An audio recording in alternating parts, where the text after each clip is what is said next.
In a couple of days.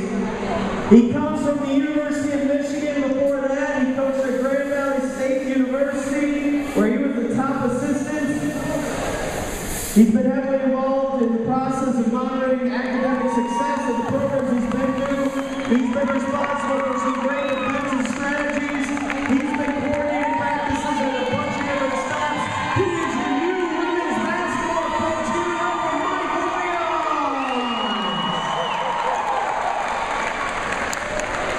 I'm here with Mike Williams, head women's basketball coach at Davenport University. You just got the job last week. Welcome aboard, Coach. Thank you. Thank you. It's good to have you. I just want to sit down with you and talk a little bit about what you bring to Davenport and what you're looking forward to this season and what your experiences have been. So we'll just start out with one of the main questions that people want to know is why come to Davenport from Michigan and Grand Valley? Why make that transition at this time in your life? Well, probably two reasons. Michigan's a great place. It was tough to leave. I mean, it's Michigan, and it was awesome. But I think one is a chance to be head coach again. That was exciting. Been assistant for 9 years, learned from two of the best, and now to come back here or being head coach, I think is great at a great school. And then, secondly, to have my family back here to live in the greatest city in the Midwest, Grand Rapids, man. So we always knew we'd be here.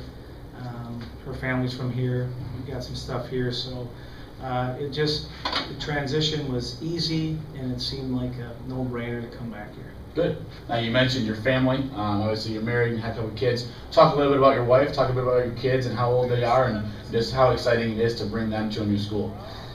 Yeah, my wife played at Hope. I think she played high school ball at Calvin Christian High School, so she's from the area, and she's got like 1,000 relatives in the area. So, so that's exciting for her to come back here. And our kids now, one is 2.5, the oldest boy Isaiah, and the youngest one, Bobby, is 13.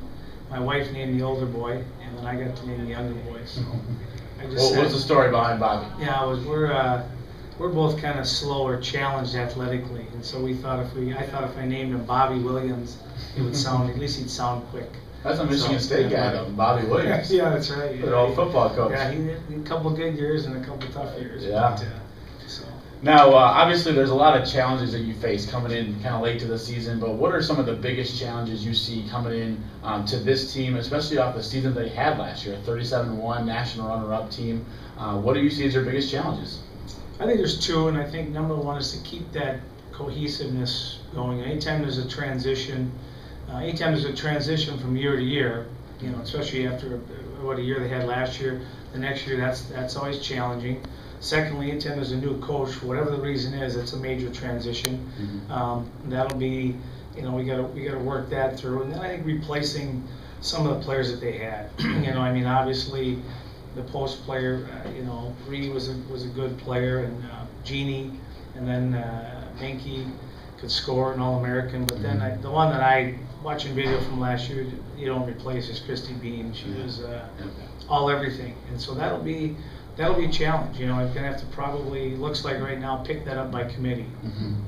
Yeah, Christy and Kelly obviously were special players. Then when you found out you got the job, what is the number one aspect that you wanted to come in and make sure that, hey, this is Mike Williams' team. This is a new era of Davenport basketball. Well, it had to be subtle, and we want to defend differently. I don't want to say better, because I think what they did was good. They're marked an excellent job. They got a great team, but we'll try to defend a little bit differently. We'll maintain a lot of the things that they did, because it was solid, and we'll just try to take what they did on the full court defensively and maybe carry it over more to the half court. Right. Try to pressure on the half court a little bit more. Good. And the other thing, and I know they're very perimeter oriented, and I'm okay with that. I love that. I don't mind shooting the three, but we might place a little more emphasis on scoring on the block. Good. It'll be good, especially with some of the new kids that are in there. Allie Bauman from Wayne State, and having some of those new post players that are freshmen and develop those players. It'll be good to see that. Yep. What is the most exciting one thing that you're looking forward to being a head coach again? It's been a few years since you've been a head coach. You've been an assistant at Grand Valley, Michigan for the past 9-10 years. Prior to that, you had a head coaching experience at Finlandia. What are you looking forward to getting back to having the control of making those decisions? Well, that's it right there. You just said it. Just being responsible for what you do. I mean, it's just it's kind of like as an assistant, you were responsible for someone else's success, and it's kind of sometimes that's kind of scary. You don't want to fail. You feel like you're always under the gun. Where now it's a different kind of pressure. I've always been one that I want to take responsibility for what I do. Right. And I think in anything, and so that's kind of exciting. Now you're in charge, you're on the show, you're calling the shots, and that's that's going to be kind of neat. Good. Now, obviously, a little bit about your past. You had a lot of success at Grand Valley State, NCAA Division II school, won the national championship in the mid-2000s, and then you transitioned over to Michigan, where you took a team that was kind of in some mess, and now last year you had your best finish that I can remember of University of Michigan women's basketball, third place finish in the Big Ten, one of the best conferences in the country. How can you use your experience from those two schools at Davenport? Well, I got a chance to work for two of the best, and they're different styles. Dawn at Grand Valley was one of the best coaches in the country, and a different style from Kevin, and Kevin's at Michigan, and different style. He's one of the best in the business, and I learned a great deal in 9 years. Sat back and watched a lot of things. Was given some responsibility with a lot of things as well. Got a chance to try some things and witness some things, and so coaching style, number one, is going to help, and then also I think just being able to see the recruiting end of it and the administration end of it, at the higher levels. I think, and ironically, in coming here, and says, well, you took a step back, but some of the things they do here are, right there with Michigan. It's kind of, it's interesting to see that and exciting to see that. They really, Davenport's done a great job, I think, athletically with their program of making it the best at this level. Good. Now, you mentioned coaching style. This is kind of a question I didn't have on here, but it's kind of sparked an interest. Explain how you are on the court. I mean, obviously, we've got two coaches that have been here for the past few years. They're a lot different, but they have a lot very similar things that they do on the court. What kind of style do you have on the court? Are you kind of a laid-back kind of guy on the sideline? Are you an intense guy? What do you do on the sidelines? Well, that's a good question you ask, because I'm trying to change a little bit. I was pretty intense. I was pretty, on you all the time, just in your face, trying to get you to work hard. And then working for Kevin, he's a little bit more giving you some autonomy and let you, give you the, what you need to do, and then let you kind of take responsibility for your actions. So I'm trying to blend that a little bit, and trying to, use both those styles. But and I think you can hold. I like number one, I want you to work hard. B, you got to be accountable for what you're doing. And C, I think you got to listen. I would like to believe I can teach the game of basketball. Can break it down, skill work. Teach kids to do different skills and concepts versus just playing the game. All right, good. Now, obviously, a big part of college athletics can be who you have on your current team, but also who you're going to have on next year's team, and kind of replacing the players that obviously have left that you mentioned earlier with Callie and Christy and Jeannie and some of the other girls. What is your recruiting philosophy? What kind of player are you looking for? What can a kid out there, how can they draw to you as a head coach? Well, we look for quality people, number one. You look at the person, you see, is this person a quality person? You want to bring in somebody that is a worker.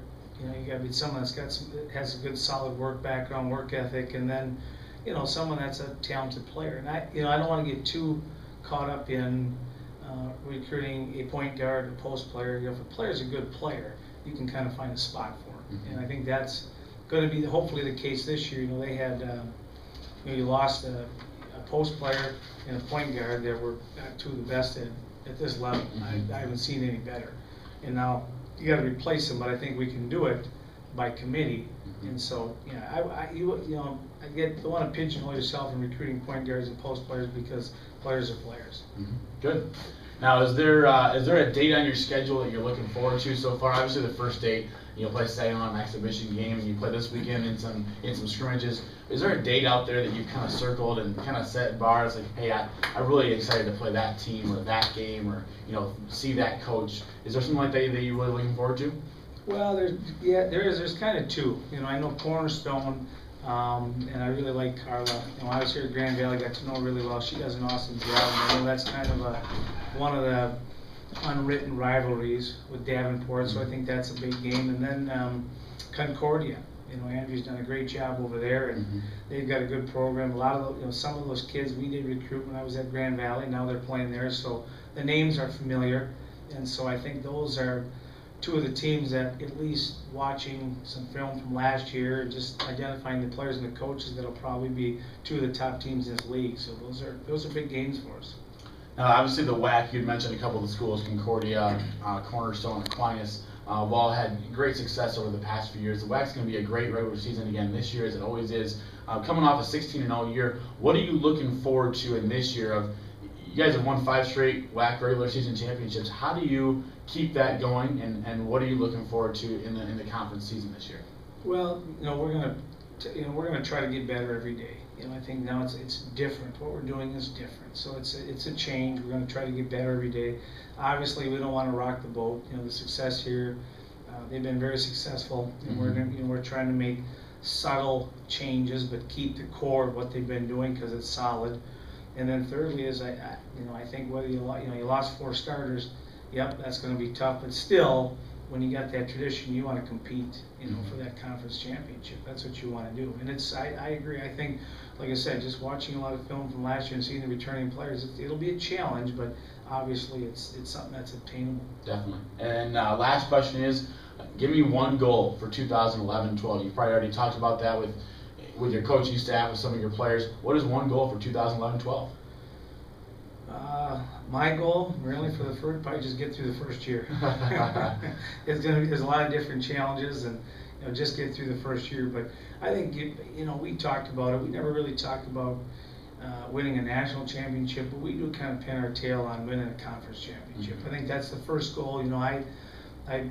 Bob Knight's kind of a crazy coach, but I agree with him. And Dick Bennett, crazy guy, but I agree with him. That you play 16 games, 18, whatever your conference is. Ours is 16, and your body of work over 16 games, I think, defines you. And if you can win that conference, that you've gone through the toils and won the battles, that you win that. The NCAA, you get the tournament, man, anything can happen. It's just one game, one kid gets hurt, you shoot the ball poorly and you lose. That's tough. That's always been a tough concept for me to grasp. But the conference is what you've done. Those are your battles, and then you obviously try to win the war. Good. Well, thanks for joining us. It was good to sit down with you one-on-one, and we'll look forward to your team this season, starting in a couple weeks with Saginaw Valley, an exhibition game. Thanks, Coach. Yep. Thank you.